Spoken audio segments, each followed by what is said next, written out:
kepada Yesus seorang kepala rumah ibadat. Ia menyembah Dia dan berkata, "Anakku perempuan baru saja meninggal, tetapi datanglah, letakkanlah tanganmu atasnya, maka ia akan hidup." Lalu Yesus pun bangun dan bersama murid-muridnya mengikuti orang itu.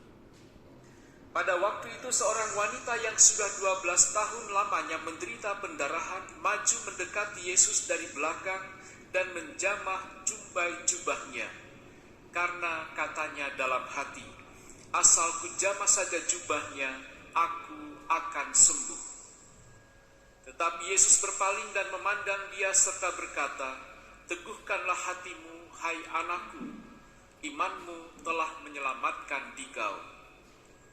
Maka sejak saat itu juga sembuhlah wanita itu. Ketika Yesus tiba di rumah kepala rumah ibadat itu dan melihat peniup-peniup seruling serta orang banyak yang ribut, berkatalah ia, "Pergilah, karena anak ini tidak mati, tetapi tidur." Tetapi mereka mentertawakan dia. Setelah orang banyak itu diusir, Yesus masuk. Dipegangnya tangan si anak, lalu bangkitlah anak itu. Maka tersiarlah kabar tentang hal itu ke seluruh daerah. Demikianlah sabda Tuhan.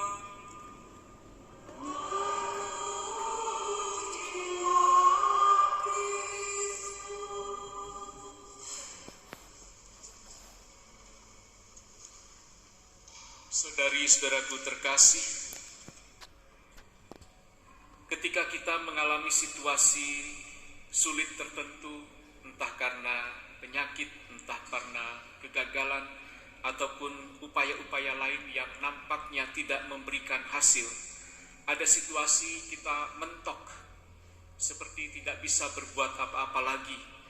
Tetapi ada kalanya juga justru hal seperti itu menimbulkan sebuah keberanian yang tidak terduga. Kedua bacaan yang disuguhkan kepada kita pada perayaan Ekaristi pagi ini menyoroti pentingnya mengalami kehadiran Tuhan dan kesembuhannya di dalam kehidupan kita.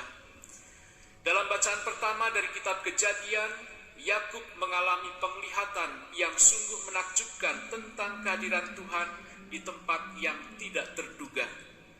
Tangga yang menghubungkan bumi dengan langit melambangkan hubungan yang erat antara manusia dan Allah. Allah memberikan janji-janjinya kepada Yakub, meneguhkan iman dan harapannya. Kemudian dalam Injil, kita melihat dua contoh nyata tentang kuasa penyembuhan yang dilakukan oleh Yesus.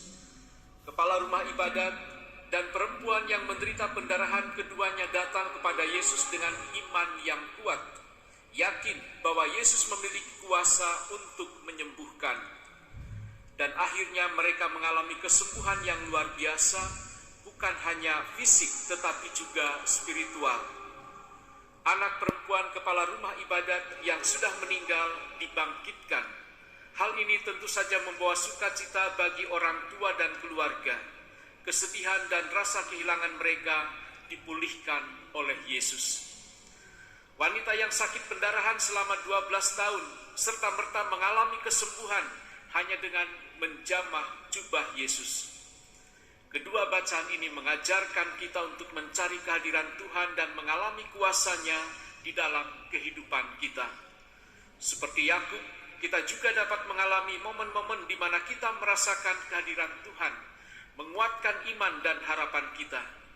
Dan seperti kepala rumah ibadat dan perempuan yang sakit pendarahan, kita diingatkan untuk datang kepada Yesus dengan iman yang sungguh-sungguh dan yakin bahwa Dia memiliki kuasa untuk menyembuhkan dan mengubah hidup kita.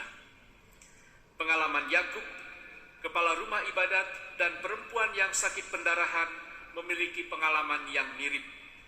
Ketika kita mencari kehadiran Tuhan dengan iman yang kuat, kita dapat mengalami pertemuan yang mengubah hidup kita dengannya dan menyaksikan kuasanya yang luar biasa.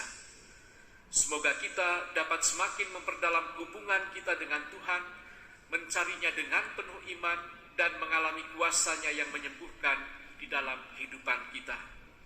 Dalam kehadirannya, kita akan menemukan penghiburan, kekuatan, dan janji-janjinya yang membangkitkan iman kita. Tuhan memberkati.